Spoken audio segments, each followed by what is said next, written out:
Hello everybody and welcome back to another wrestling review. This time it's Raw for the 24th of December 2017. Tyler, give us a hell yeah! Oh, hell yeah! Just remember to come back tomorrow for SmackDown review and then give this video a thumbs up and subscribe if you haven't already. But let's start with the review. Bailey and the Hardys were in a weird segment for, what was it called? Pretzel corn dogs.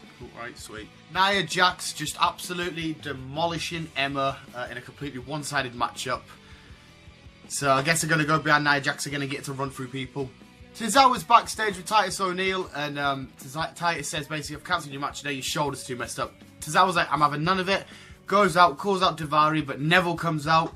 Neville ends up taking a beating off Tozawa, but then Daivari does come out and end up beating them both. So I assume that they're going to have some sort of freeway with these involving the title somewhere along the line, which should be pretty cool because the Cruiserweight division has been pretty dead.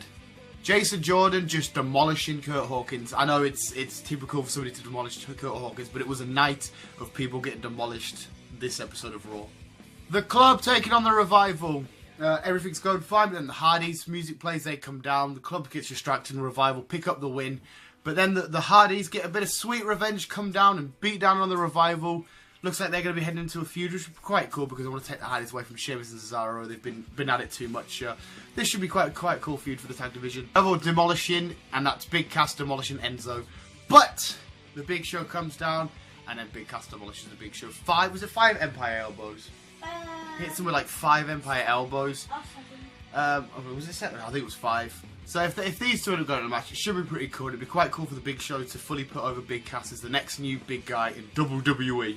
Finn Balor versus Elias Sampson, and Finn Balor wants a revenge for the guitar shot he took last week, and this is a no DQ match. Finn Balor's fairly wrecking him. He's getting ready for the coup de grace, hits it, going in for the pin, but Bray Wyatt's music hits and he's already in the ring. Sister Abigail and Elias Sampson sort of crawls over, picks up the win. So we know that Finn Balor and Bray Wyatt are going to feud, which will be really awesome because you've got Bray Wyatt's gimmick and then you have Finn Balor as the demon. Sasha Banks taking on Bailey. The winner will take on Alexa Bliss at SummerSlam, the ultimate party. What is it they always say? The greatest party of the summer. Really cool match. The crowd were into it. I was getting into it. Ty got into it. Did you like it, Ty?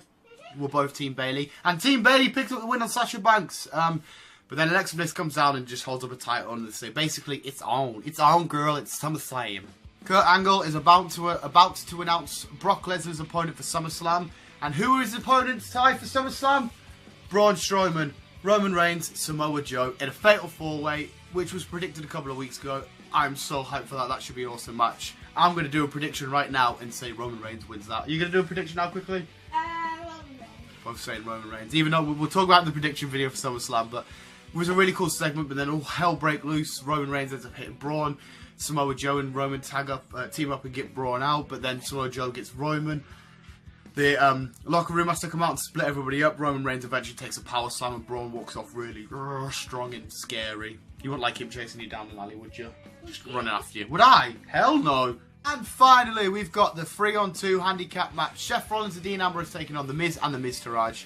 This was really cool. There was so many close moments of Dean nearly getting pinned and stuff. But they do pick up the win. Dean Ambrose eventually hits Dirty Deeds on The Miz. And then they sort of, Dean and Seth are hugging at the end and, you know, reuniting and looking all pumped and that. And Seth puts his hand out for like a whole shield fist bump. And Dean doesn't do it. Like, he looks and he's like, should I? Shouldn't I? Shouldn't I? But then he carries on. And then for us, I don't know if anything happened after Raw finished. For us, it just stopped there. That was this week's Raw Reviewed. It felt like a really quick show. Usually there's a lot more to talk about. But on my notes, I've only got like 12 notes or something, whatever it is.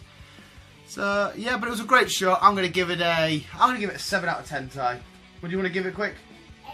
Ty's giving it 8 out of 10, I'm giving it 7 out of 10. But I hope you guys enjoyed this review. If you did, you know what to do, blah blah. I've already said it at the start. Thank you very much. It'd be awesome if you did. Over 100 subs now, that's wicked. But come back tomorrow for the SmackDown review. And just come back every day for more Pokemon, superhero, Tyler craziness. Everything. Peace out, dudes and girls, Ty. There could be girls watching.